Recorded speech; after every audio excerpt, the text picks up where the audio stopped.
Hello everyone and welcome back to our daily blog series. Today we're on day 48 and we're particularly continuing to look at the theme of seeing God's beauty and how in particular obviously looking at John's Gospel, how this points us to God's beauty through the Bible, like the chapters and the books we read.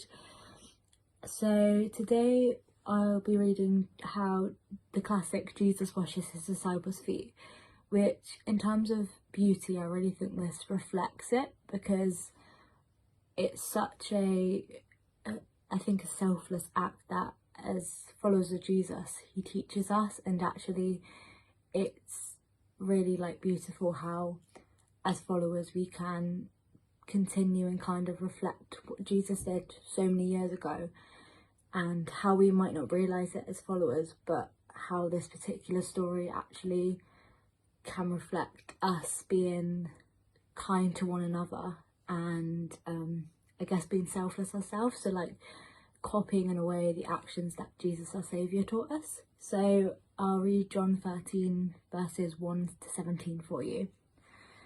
It was just before the Passover festival.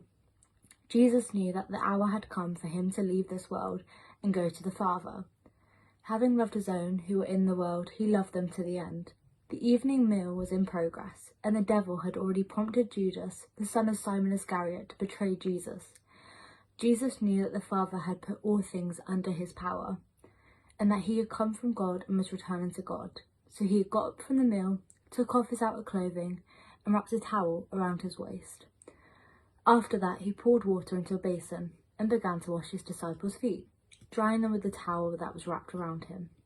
He came to Simon Peter, who said to him, "Lord, are you going to wash my feet?" Jesus replied, "You do not realize now what I am doing, but later you will understand." "No," said Peter, "you shall never wash my feet." Jesus answered, "Unless I wash you, you have no part with me." "Then, Lord," Simon Peter replied, "not just my feet, but my hands and my head as well." Jesus answered, "Those who have had a bath need only to wash their feet. Their whole body is clean. And you are clean, though not every one of you."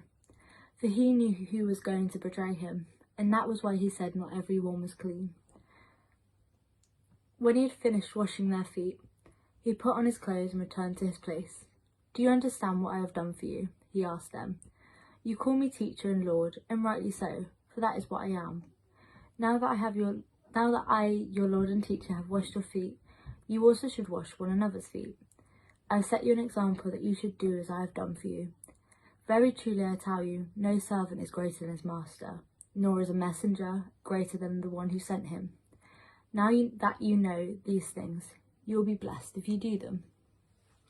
I think the ending in particular, verse 17, it really actually just sums up the beauty of that whole scene. Like, obviously Jesus knew that his time was coming and one of his disciples was going to betray him, and actually him saying, "Now that you know these things, you'll be blessed if you do them," it really just shows like kind of obviously the telling of events to come after this scene, and how there is such beauty that is given.